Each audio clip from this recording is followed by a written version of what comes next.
আজকে ফিলোসফি প্রসূতি তত্ত্বের সপক্ষে যুক্তিগুলো আলোচনা করব। তো প্রথমে বলি প্রসূতি তত্ত্ব বা প্রসূতিবাদ কাকে বলে, তারপর তার প্রবক্তারা, তারপর সপক্ষে যুক্তি।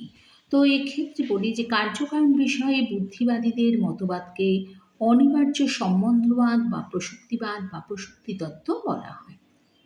এই প্রসূতি তত্ত্বের প্রবক্তারা হলেন সি.ডি. Broad, B. ব্ল্যাসার্ড এবং এ.সি. ইউইং।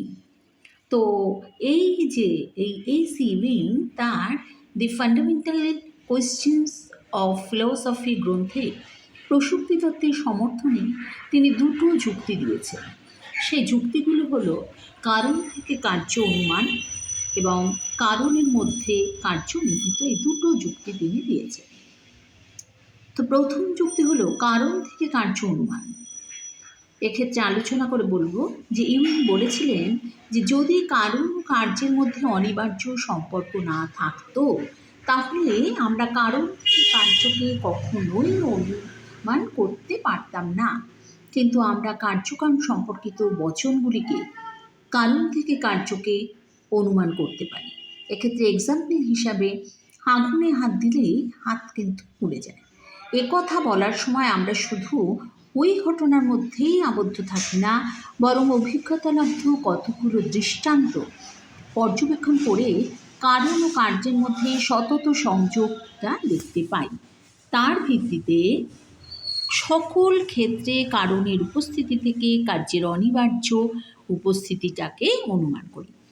অর্থাৎ শুধুমাত্র এই ক্ষেত্রে আগুন ও দহন ক্রিয়ার মধ্যে সম্বন্ধ দেখেই আমরা তৃপ্ত হই না, ভবিষ্যতেও যে আগুন দহন করবে এরকম অনুমান আমরা করে থাকি।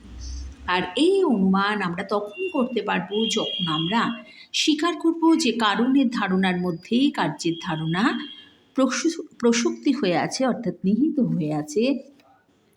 তাই কার্যকারণের মধ্যে প্রসূক্তি সম্বন্ধ আছে, এটা কিন্তু আমরা নিশ্চিতভাবে বলতে পারি।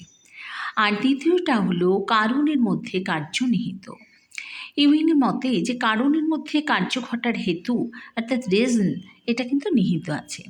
এটা যদি স্বীকার করা যায় তাহলেই কিন্তু কার্যকারণ সম্বন্ধের যথার্থ ব্যাখ্যাটাকে আমরা পাবো। তো এক্সাম্পল হিসাবে আমাদের দৈনন্দিন অভিজ্ঞতায় আমরা সবসময় দেখি যে জলপান করলে তৃষ্ণা নিবারিত হয় বা নিবারণ হয়। জলপান ও তৃষ্ণা নিবারণের মধ্যে সতত সংযোগ দেখে আমরা শুধু এইটুকুই জানতে পারি যে জলপান হলো কারণ, অর্থাৎ জলপান হলো অগ্রবর্তী ঘটনা, এবং তৃষ্ণা নিবারণ অর্থাৎ সেটা হচ্ছে কার্য, এটা হলো অনুবর্তী ঘটনা।